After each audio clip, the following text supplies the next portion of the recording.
the Rise Up See Red podcast, all about the Arizona Cardinals and the NFL, featuring insider and outsider perspectives. Enjoy the best hour of Cardinals talk on the web. Now here are your hosts, Jess Root and Seth Cox.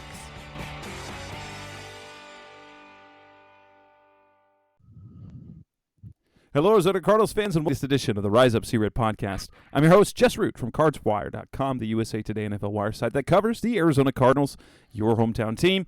And my co-host is, as is pretty much as always the case, is Seth Cox from AvengeOfTheBirds.com, the Arizona Cardinal site from SB Nation, and also one of the hosts of the original Draft Breakdown podcast. And Seth, doesn't it feel like the season and kind of the entire calendar year, everything's coming to a head, and we're walking into a last 6 weeks of the season, which are going to be disastrous. Isn't that kind of what it feels like right now?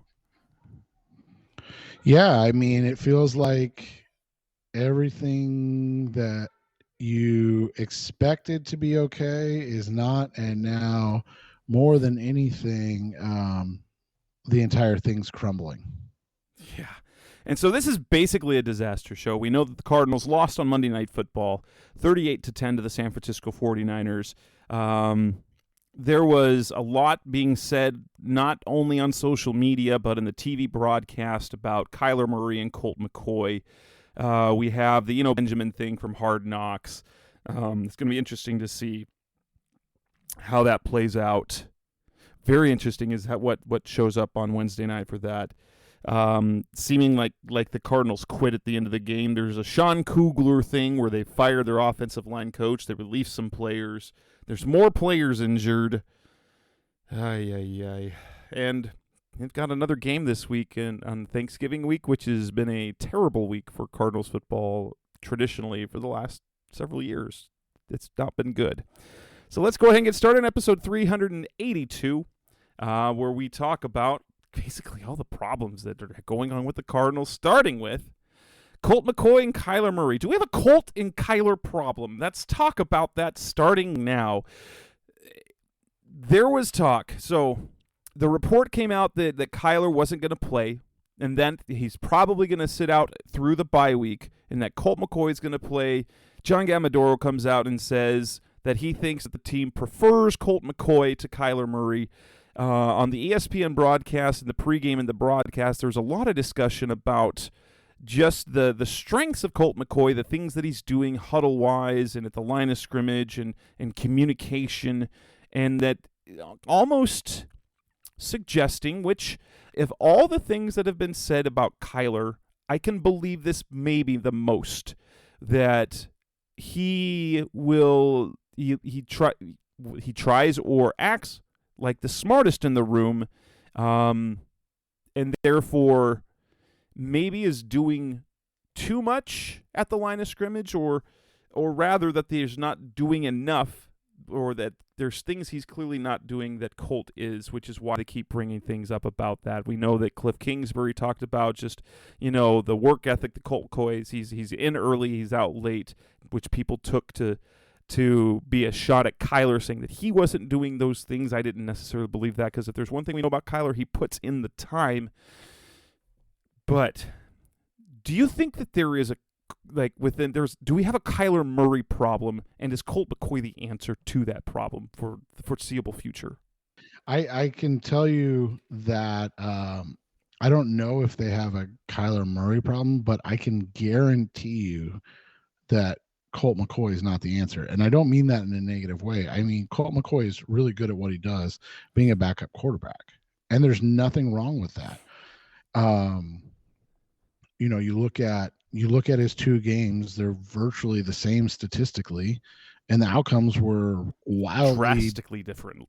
Yeah, wildly different. And the reason why is because when Colt plays bad teams, he's able to manage the game and make a throw or two a game. When he plays good teams, he's not good enough to make consistent plays. And so if you want a guy that is a complete game manager, I mean, not in even the Jimmy Garoppolo, but you're talking in the, I'm trying to think of anybody currently. follow the game plan quarterback perfectly. Like, he will stick to the game plan exactly as written. But yeah, and what it is that McCoy just isn't skilled enough to rally a team that's behind schedule. That's either behind or behind the sticks in terms of the game.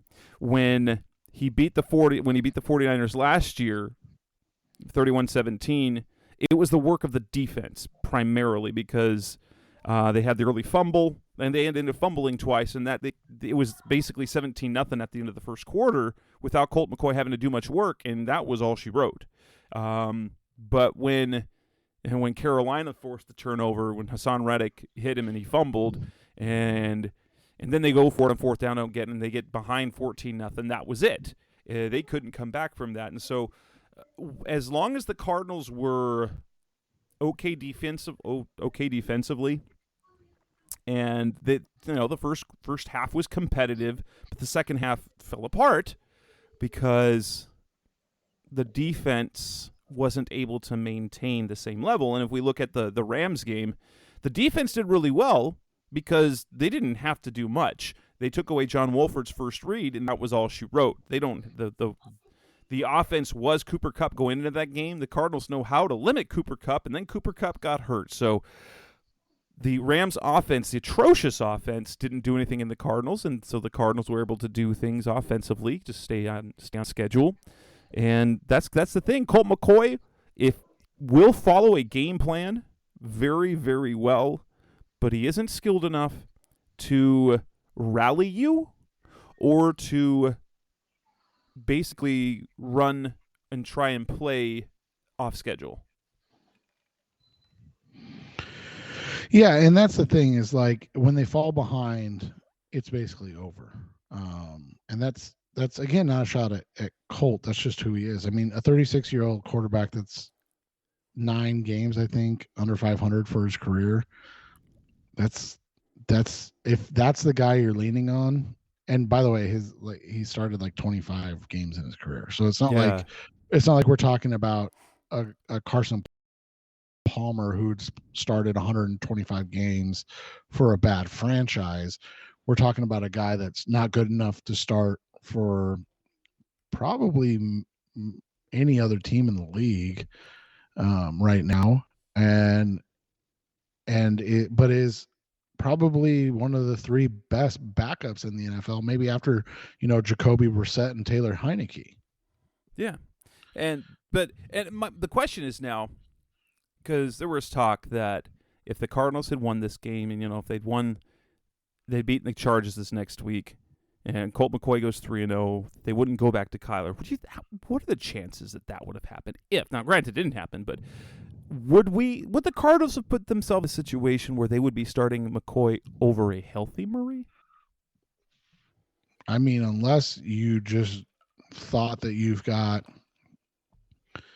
a great defense that can keep you in games, and McCoy limits the amount of variance in play. But I mean, like I said, if you want a guy that's going to get you 4.6 yards per play every game, you go with Colt McCoy. If you want a guy that's going to give you 6.41 game and has bad games where his bad games are 4.6 yards per play, then you've got to play with Kyler Murray. And so that's the thing, is like, I don't know if the Cardinals win yesterday with Kyler Murray. I know that they're competitive, and they weren't competitive yesterday with Colt McCoy, and that should have been the end of the conversation. But I mean, these guys got to get it's sports talk. It's sports talk radio. It's daily stuff. They've got to get their clicks and their views and their downloads in. And what better way to do it? I mean, just remember last week, Dan Bickley literally said that, Colt McCoy was going to follow in the line of Kurt Warner and Carson Palmer as resurrecting his career in the desert at a late age and blah, blah, blah. And it's like, Dan, you haven't had a good take since you tried to say Max Hall was the future. Like, just. and there's a wildly different thing, is that Kurt Warner was an MVP at one point. Okay, he was one of the best quarterbacks in the league. Carson Palmer, one of the most talented quarterbacks in the entire league. Colt McCoy, honestly, I think he was 10 years too early for the NFL. Well, and he came in with that shoulder injury. But had he done what he did at Texas, modern day, he would have, as a young quarterback playing did this to NFL, and he hadn't hurt his shoulder. I think he would be a very, very intriguing, fun quarterback in the NFL. But he's 36 years old. Well, and like I said, the biggest thing with him was when he hurt his shoulder, because he has no juice on the ball whatsoever. I mean, you saw it in the game yesterday. I was actually shocked he didn't throw more interceptions, because there were a couple of throws where you were like, oh my gosh. What was the one out that he threw to AJ? Yeah, and there were a couple where guys were right next to the guys that caught the ball, and you're like, I don't think he was paying attention. I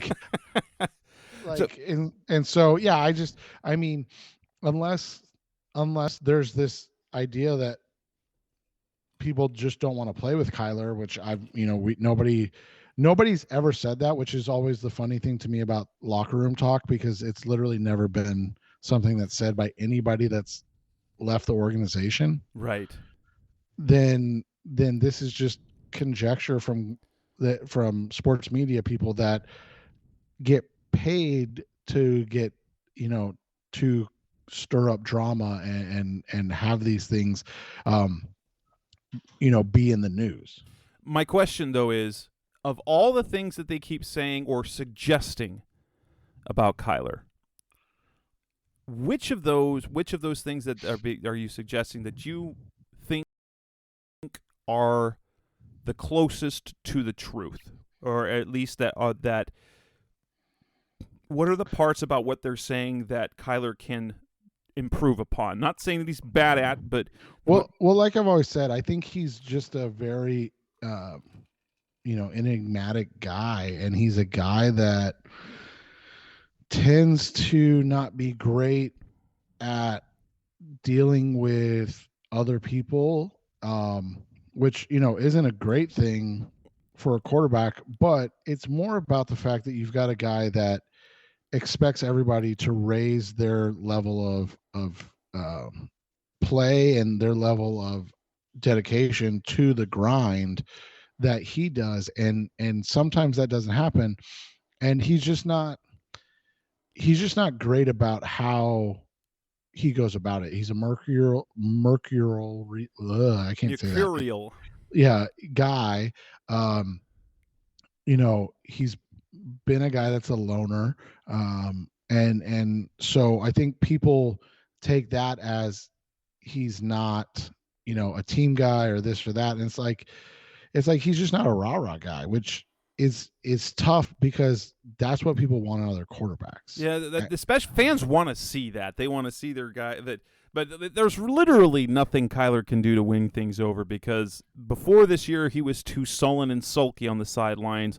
Now he's fired up, and so now we're doing that to criticize him. That if there's one thing that sort of, and the reason why I'll believe it more is because especially these broadcast guys on the TV, on the telecast, they are in production meetings with the situation, and especially the ones that are former players who still have connections around the NFL, guys like Larry Fitzgerald and RG3 and guys like that, Steve Young, maybe less Steve Young. He's been out of the league for so long. But if there is one thing that perhaps Kyler does to a fault, is like when he gets to the line of scrimmage, that perhaps he's not as good or as disciplined at executing the game plan.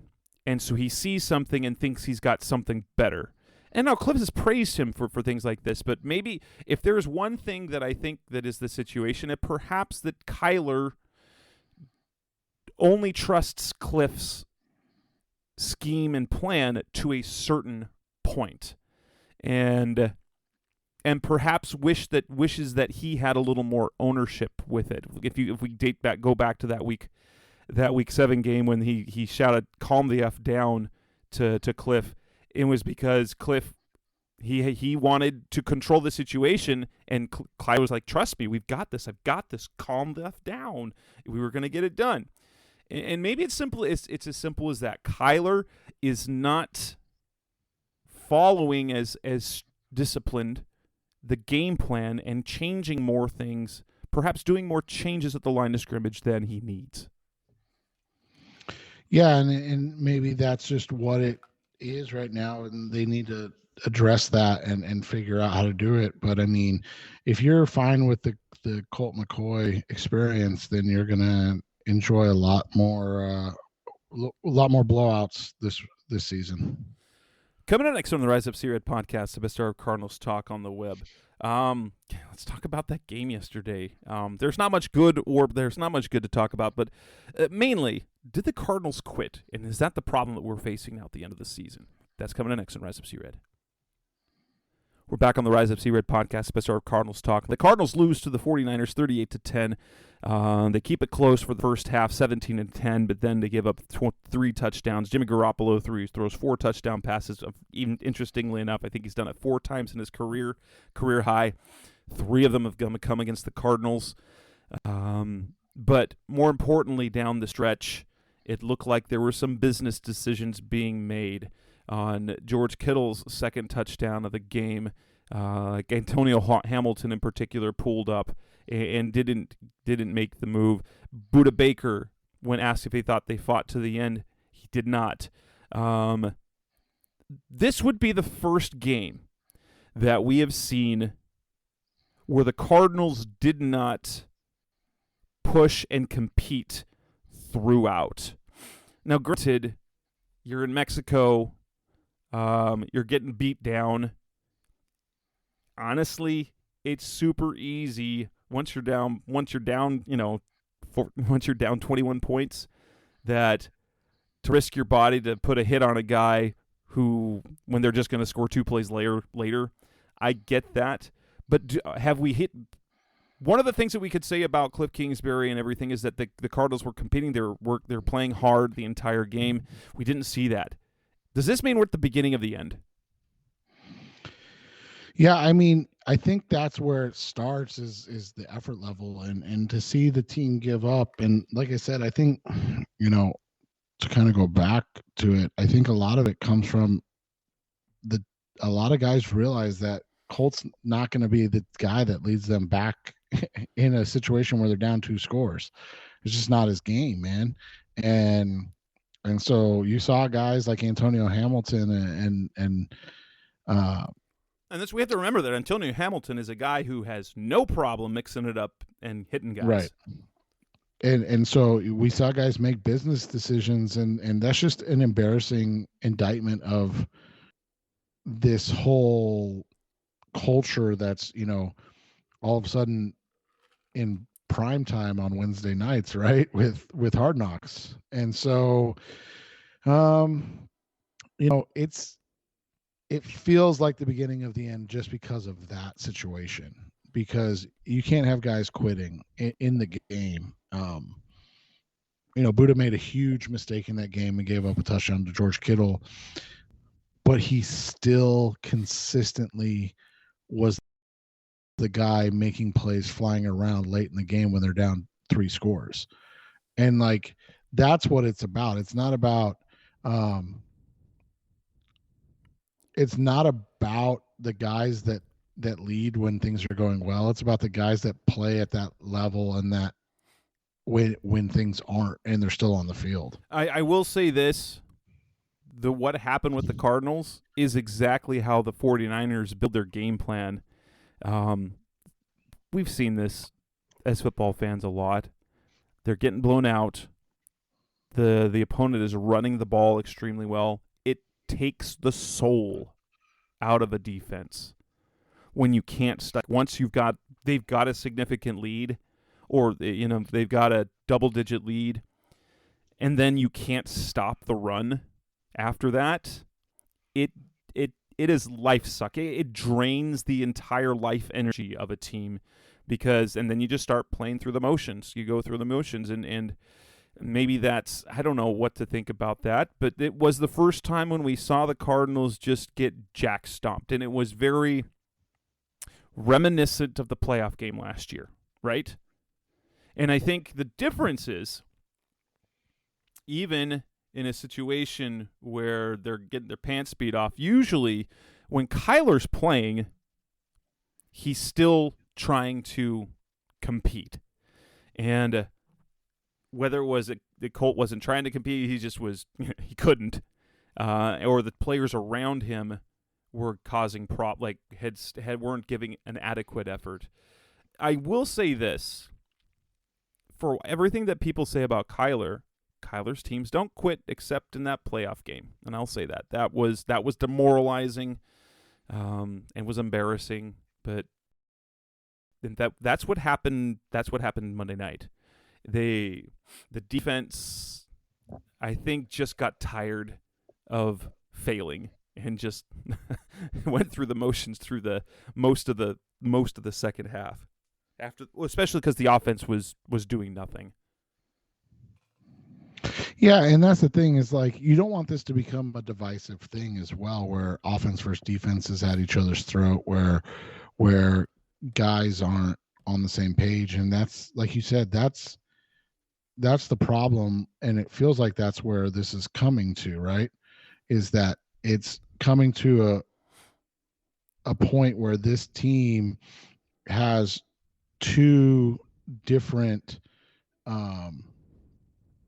sides of the ball instead of a team, and that's what you want to avoid more than anything in this situation. Now, moving forward, and here's the other part that comes with that: more guys got hurt, and so it's just demoralizing.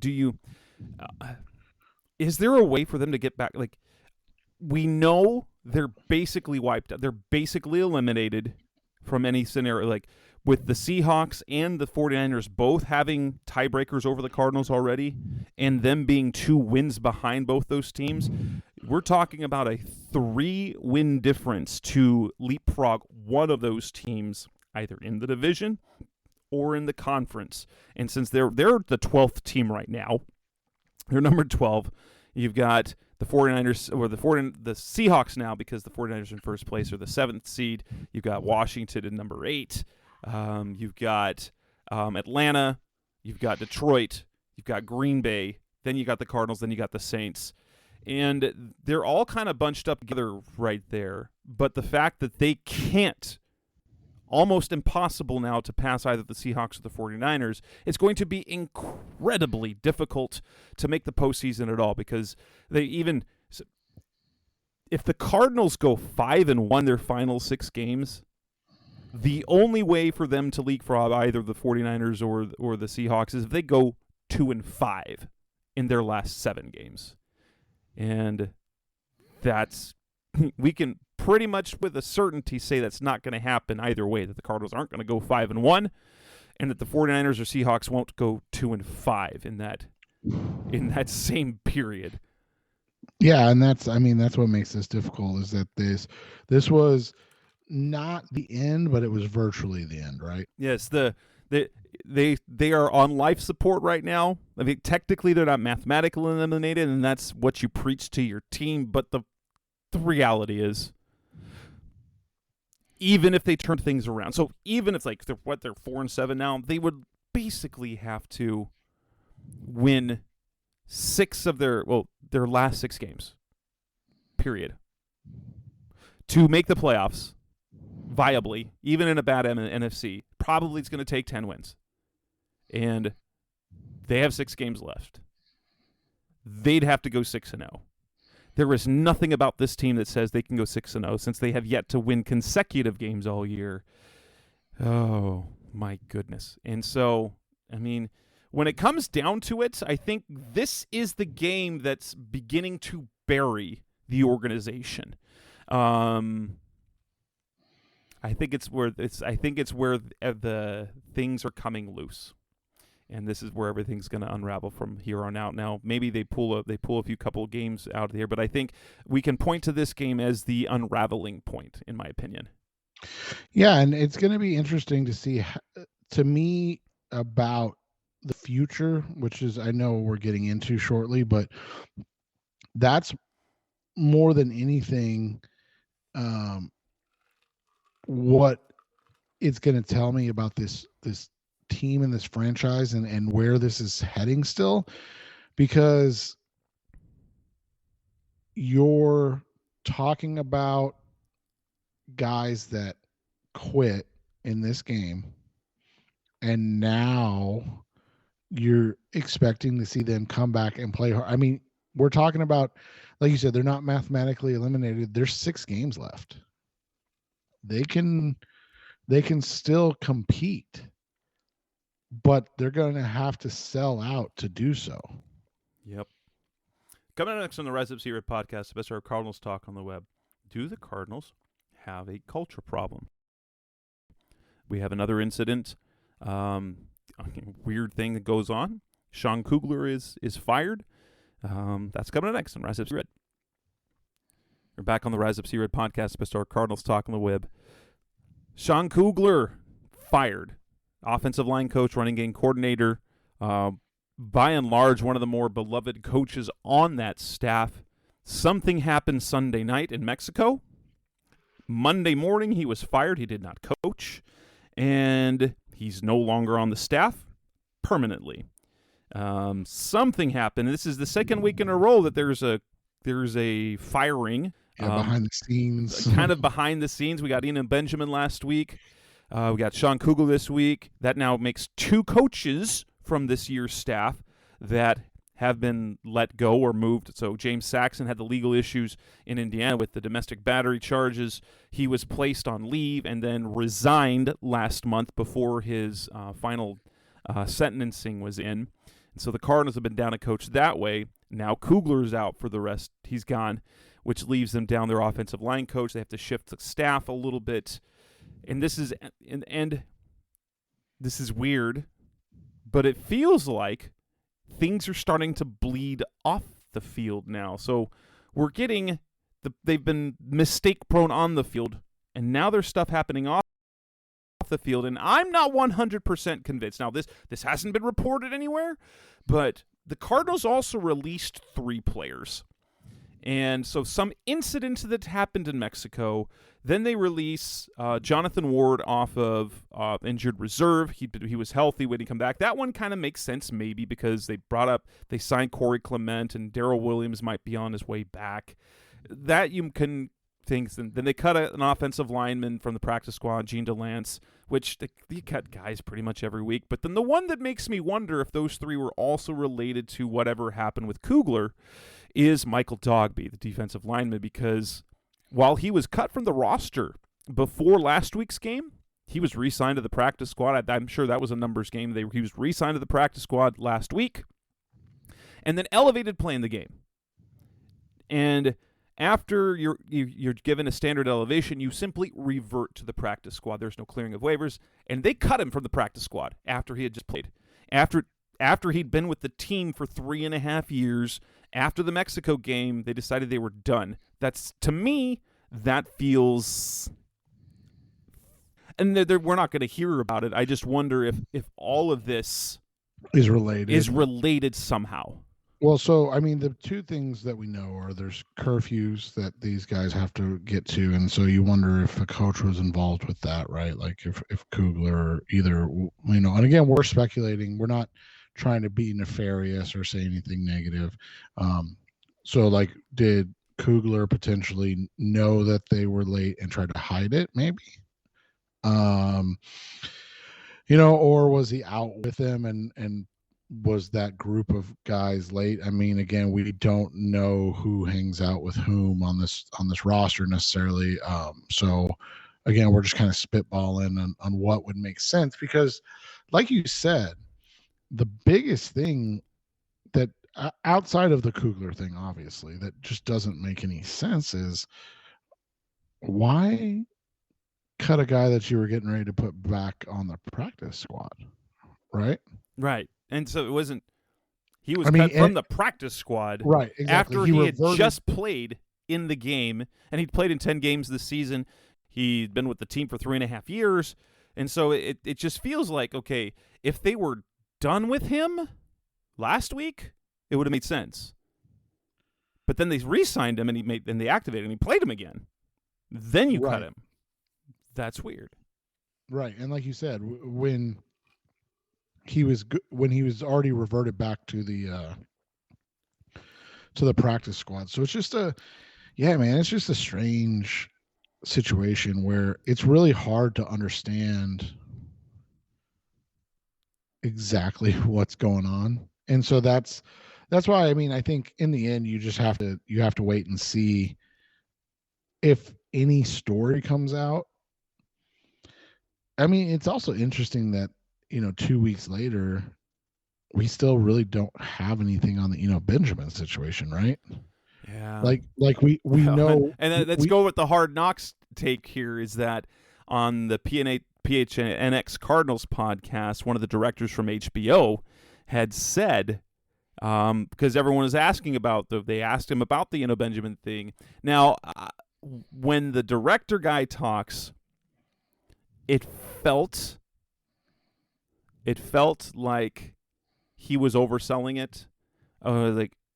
He used shocking. He said, "Watch." Now, initially, his response was, "Yeah, watch show 3," and then he talked about Benjamin with the cutting. He's like, that was shocking to us. I want to know because what everyone is doing is, oh, do you know what it is? Was there something shocking behind the scenes? I think the director actually meant that to see a fan favorite like Benjamin was cut. Now we're hearing Bob McManaman said to Monday night that Steve Trout, who is one of the directors, said that there will not be any segment on Benjamin because there was no footage of it. Yeah, so that's what I'm saying. It's like it's odd, especially because doesn't HBO have literally footage of everything? Right, and so it while we're not saying anything or anything like that, it does really seem a little nefarious, doesn't it? That Kugler was cut or fired before the game. Like that's kind of absurd. Okay, it's like, what was it? Like, how bad was it? Right, and so that's why we can speculate a lot of things. Don't get me wrong. But that one is different because that's like not just a coach, but like a coordinator, one of the kind of leaders in the organization, and he was just straight up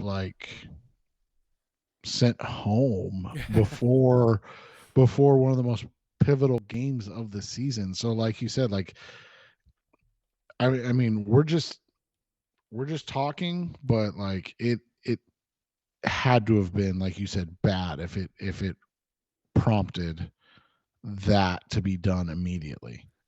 Is this something showing that there's a culture problem with this team? This has been asked a million times with when Steve Keim had the DUI, Ron Miniger had the DUI. He was one of the guys in one of the executives in the front office. Then you get the James Saxon thing. Now you get the Sean Kugler thing. Are the Cardinals? Is this an organizational thing, or is this just another unfortunate thing? It's been pouring on the Cardinals all year. Haven't been able to. They're making mistakes on the field. There's misstepping off the field. The whole Kyler Murray drama, starting off with the comments made come from the front office to the contract, to the injuries, to Chandler Jones, to Patrick Peterson, to the play on the field. It's just been one thing after another, and the Cardinals can't get out of their own way. I don't know what to think about all of this, but other than let's get this year done and And it feels like you almost have to blow it all up. And this is the first time I've really gotten to the point where, yeah, you can't, despite the extensions, they're gonna have to do it. And the part that we're gonna be pound the table for is Steve Keim better be on the way out as well, because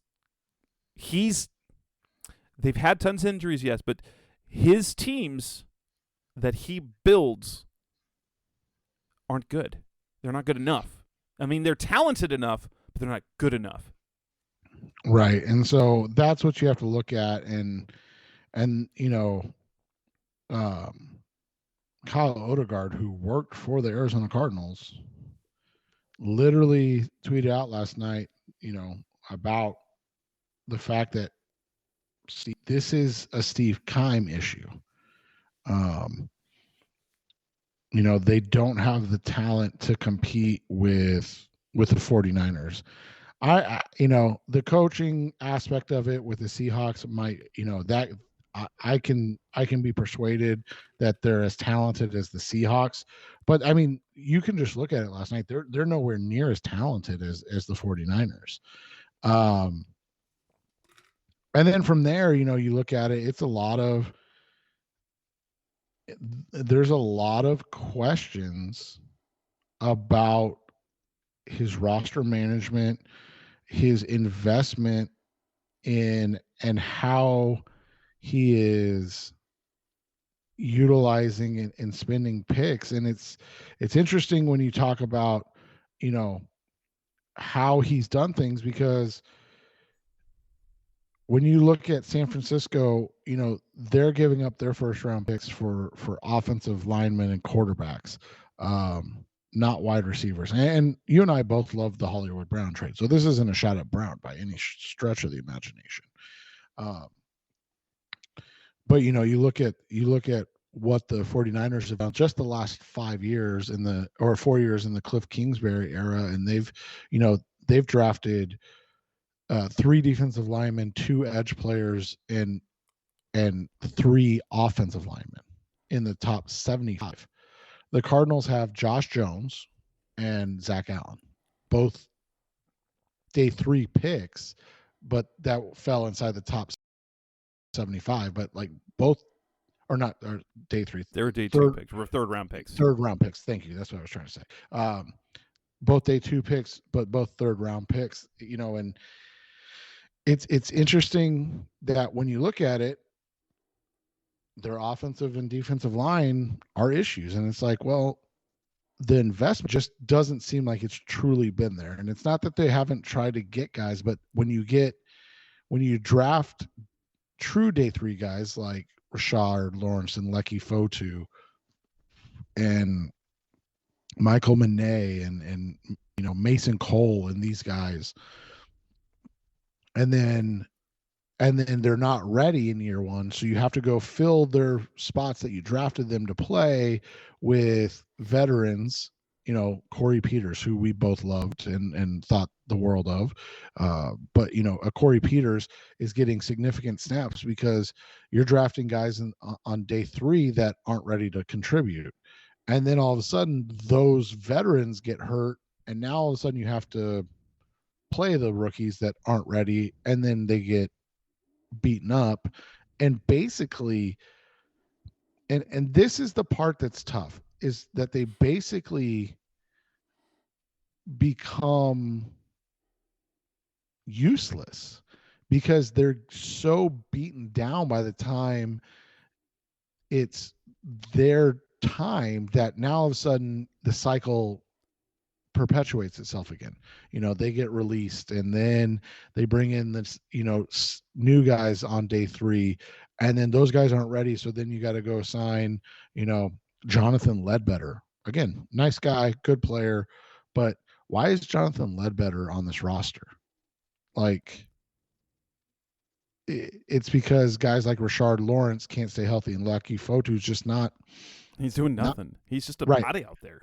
Right. He's just not good enough. And so you got to go get a guy like Jonathan Ledbetter, who, again, there's nothing wrong with having a Jonathan Ledbetter on your roster, but he's a guy that should be getting 5 to 7 rotational snaps a game.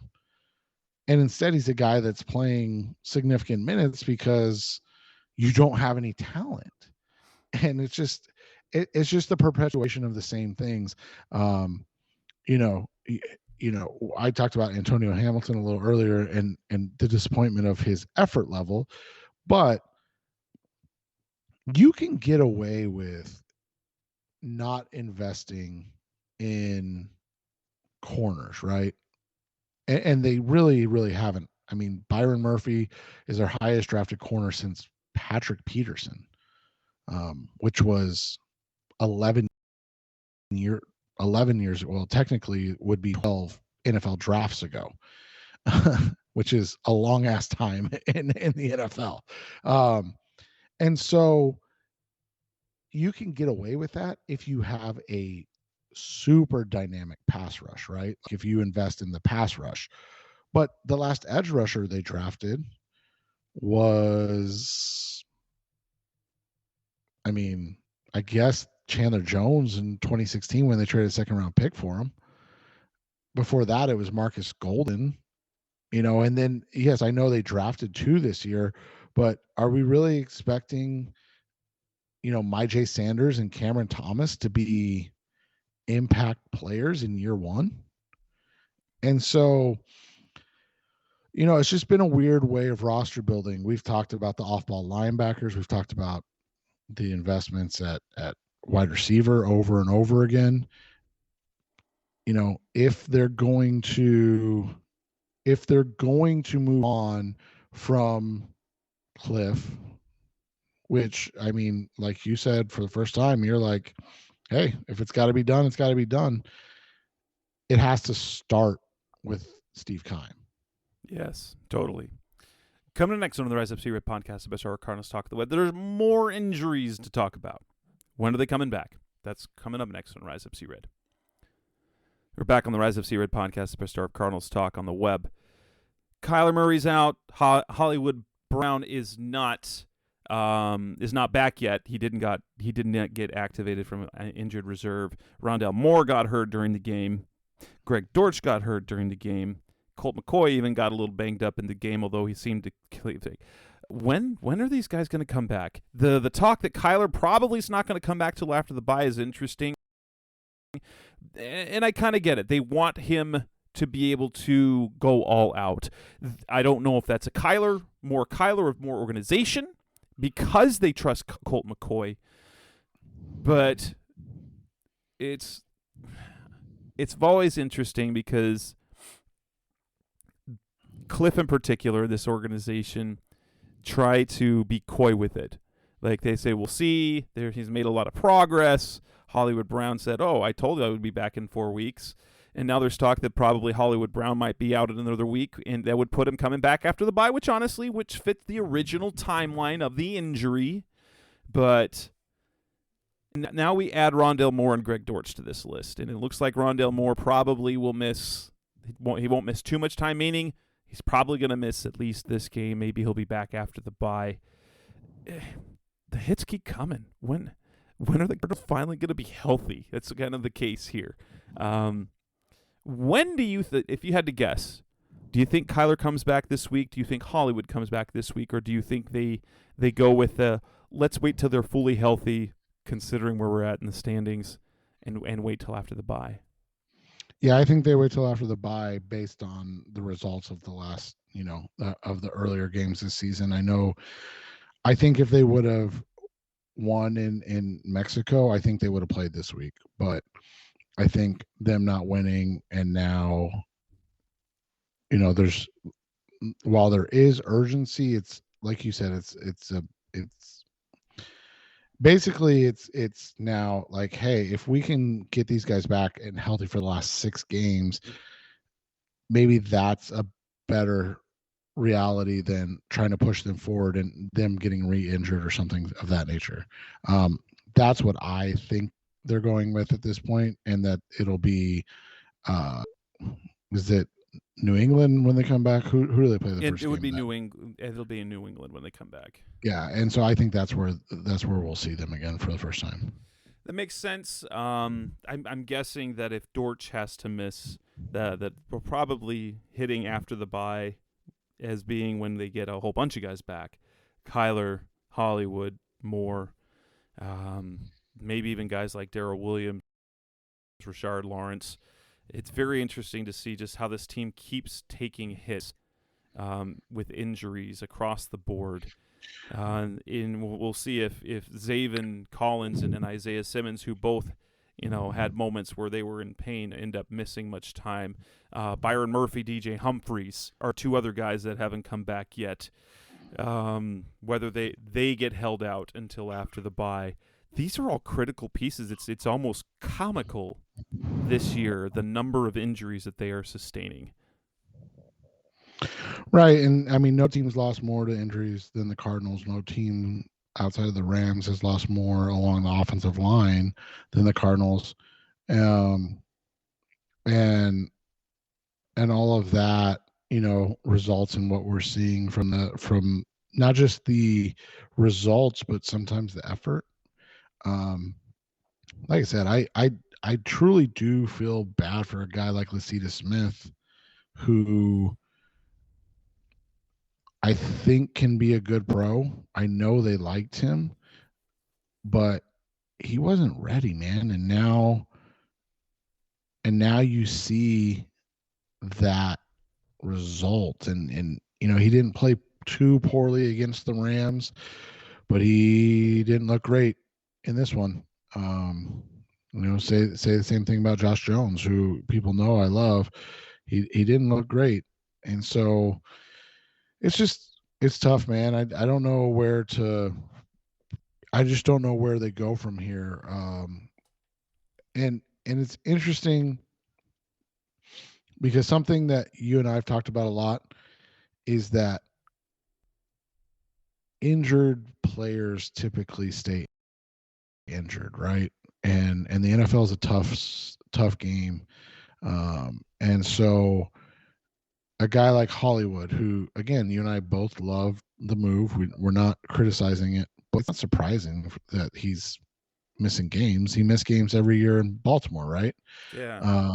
Rashard Lawrence, who you mentioned, missed a ton of time while he was in college.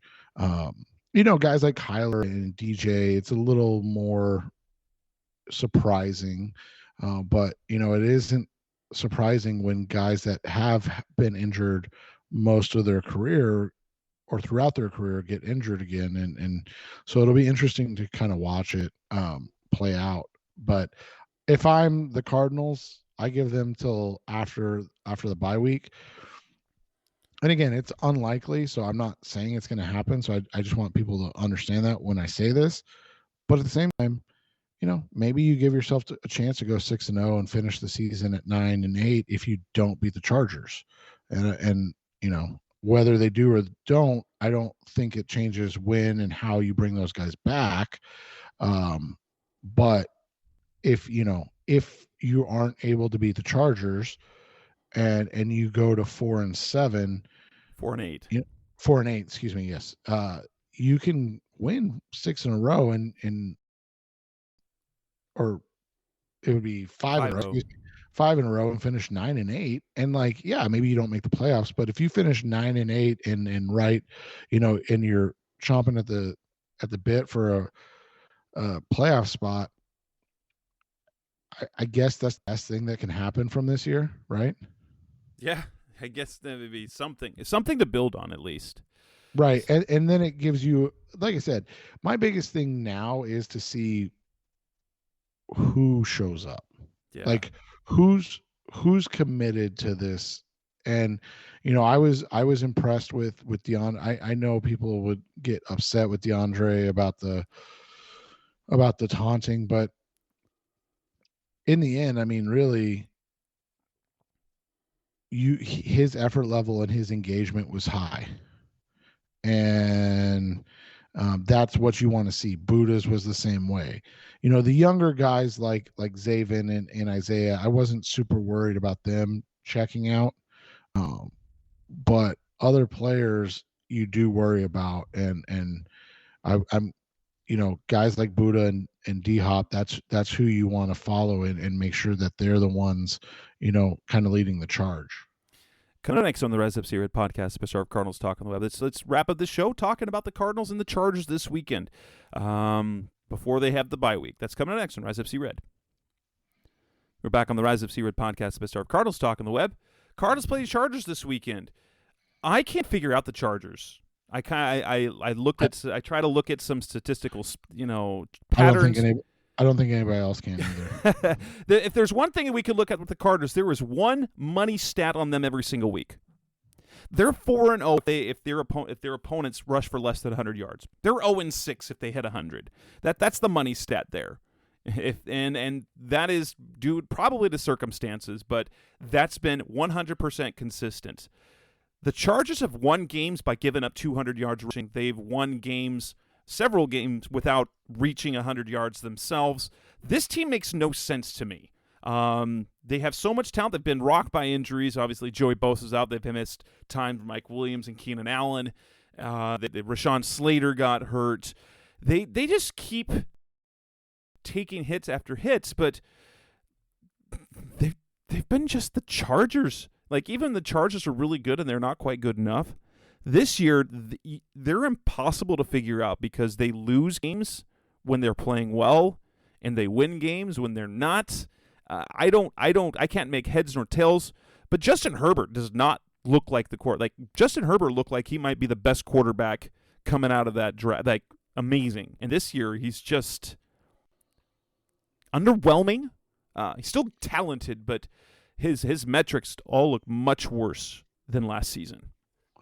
Well, and that's the thing is, like, once you get film on these guys, it's a little bit different. They've got a talented running back in Austin Eckler who's playing well. He's got about 1,000 yards from scrimmage and 11 total touchdowns on the season. Ironically, wasn't used a whole lot in the passing game in their loss to the Kansas City Chiefs. They got beat by the 49ers a couple weeks ago on Sunday Night Football. Interesting back-to-back Sunday night games, back losses. They barely beat Falcons. They got drilled by the Seattle Seahawks, where their bye. They had to go to Denver in a defensive battle, and you're like, what? And they lost to the Jacksonville Jaguars 38-10. Like, so like you said, this team just doesn't make a lick of sense, man. And it's tough. Brandon Staley looks out of his depth, which is interesting because, Cardinals fans pining for Staley and Herbert, and this year it's like, oh, you basically got that, right? Like you said, they've had a ton of injuries, which is unfortunate. Mike Williams injured. Josh Palmer's battled injuries. Keenan Allen, who's was on a Hall of Fame type path, is injured. So their weapons haven't been there much. Allen played week 1, week 7, and week 11 against Kansas City. So he's played 3 games all year, and none of them have been successive. I'm not going to say he's not going to play against the Cardinals, but I mean, the way it's trended, he probably wouldn't play against the Cardinals, right? He needs a couple weeks to recover. I assume he'll be in the game, though. But we're probably looking at no Hollywood Brown or Rondale Moore either. Right. Or Zach Ertz. Yeah. And so, it's interesting because all of the talk, and the Chargers are 9th in the AFC. They're a game behind the Jets, which puts them about a game out of the playoffs because the Bengals are 6-4, the Patriots are 6-4. And that AFC West that everybody kind of expected to be good is not good, which I think has helped them more than anything, right? It's kept them relevant because 2 of their wins this season are against AFC West opponents, the Las Vegas Raiders and Denver Broncos, who are both 3-7. One of their wins is against the Cleveland Browns, who are 3-7. Their other one is against, well, one of their other wins is against the Houston Texans, who have won one game. Their losses to Jacksonville are all to winning teams. So, I mean, what do they do against the Cardinals? Cardinals are not a winning team right now. So how do they come out and play? This last game, we saw what could do as an 150 yards total offense, but they had 100 yards. They give up 26 points a game. Not great.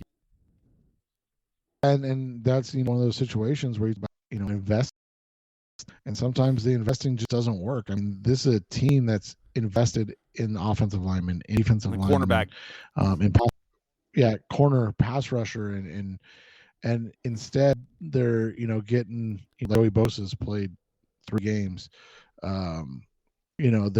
They're not getting what they need out of the guys they need it from. A couple of guys ended up being bust. I mean, they're playing Christian Covington, who did make the Cardinals roster. Jerry Tillery never lived up to the hype, and so it just becomes a situation where they have a couple great defensive players that are healthy, Khalil Mack and Derwin James, literal game-changing type of players. But outside of that, they lack a lot of talent, and it's because you invest in the talent, and then the talent either doesn't pan out or gets injured, and then all of a sudden you're scrambling and trying to get guys. They've had some guys regress. Kenneth Murray, Asante Samuel Jr., who were both great last year, haven't been great this year.